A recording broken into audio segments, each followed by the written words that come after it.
प्रश्न काय आहे? 11 पासून 40 पर्यंतच्या सर्व नैसर्गिक संख्यांची बेरीज किती? तर सूत्र काय आहे बघा, हे सूत्र लक्षात ठेवा. सम बरोबर a अधिक b गुणिले एकूण संख्या भागिले 2. आता इथं a काय आहे? a म्हणजे पहिली संख्या. पहिली संख्या कुठली आहे? पहिली संख्या कुठली आहे? 11 ते 40 संख्या आहे. म्हणजे पहिली संख्या काय आहे? 11.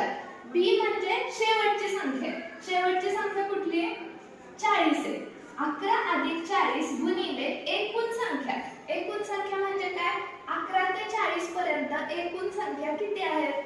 तुम्ही जर मोजल्या 11 ते 20, 21 ते 30 आणि 31 ते 40.